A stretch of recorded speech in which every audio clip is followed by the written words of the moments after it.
भगवान शिव का वेश अमंगल है। अमंगल्यम शीलम तब भवतु नामैव मखिलम। भगवान शिव का वेश अमंगलकारी है, लेकिन जो उनका चिंतन करने लग जाता है उसका मंगल होने लग जाता है। शिव शिव शिव ये नाम जिसकी जिह्वा पर आ जाता है, समझो उसके समस्त पापों का प्रक्षालन हो जाता है। अरे शिव का स्वरूप ही तो देखो कैसा है। शिव के श्री अंग में भस्म लगी हुई संकेत करती है कि यह जगत इस भस्म के अतिरिक्त कुछ नहीं है। शिव के श्री अंग में लगी भस्म हमें यह संकेत देती है, इशारा करती है कि अंतिम इस शरीर की परिणति यह भस्म है। शिव के मस्तिष्क में लगा चंद्रमा यह संकेत देता है कि जिन्होंने कुछ भी किया हो, भले वो टेढ़े हों, भले उनमें कुटिलता हो, भले उनका जीवन कलंकित हो, लेकिन अगर वो शिव की शरण में चले जाएं, चंद्रमा कलंकित था, क्षय रोगी था, लेकिन भगवान शिव की शरण में गया तो चंद्रः सर्वत्र वंद्यते। शिव की शरण में जाने के कारण उसकी वंदना होने लगी। जो टेढ़े हैं, अयोग्य हैं, उनको भी भगवान शिव स्वीकार करके अपने मस्तिष्क पर धारण कर लिया। उन शिव के मस्तिष्क पे एक और तीसरा नेत्र है। प्रेम से बोले श्री राधे।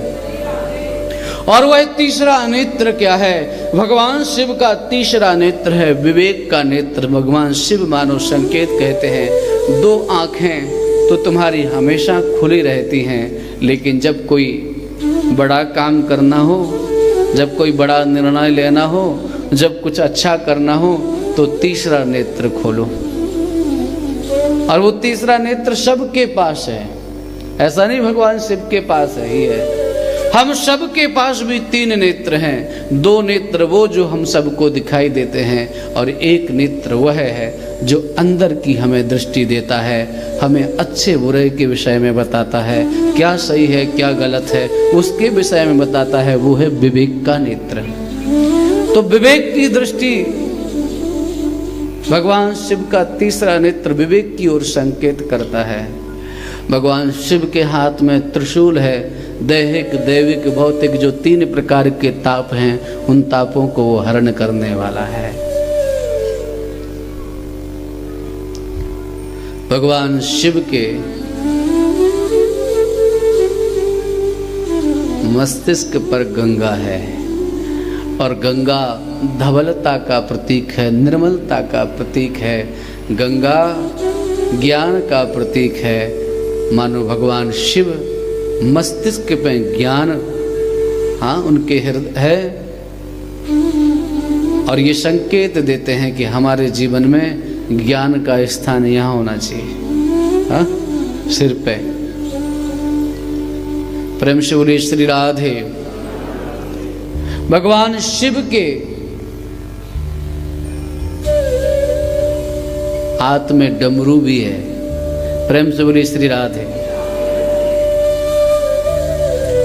क्या सामंजस्य है शिव, त्रिशूल भी है और डमरू भी है।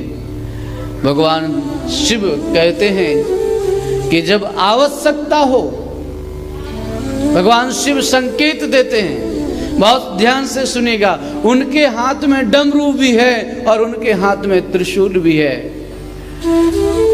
डमरू संगीत की ओर इशारा करता है, मधुरता की ओर इशारा करता है, जीवन के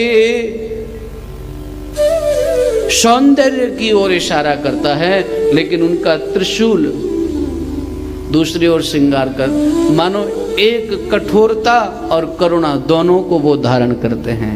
हाथ में डमरू है और त्रिशूल भी है। जब जरूरत पड़ जाए तब संगीत से काम लीजिए, और जब जरूरत पड़ जाए तब फिर त्रिशूल भी उठा लीजिए।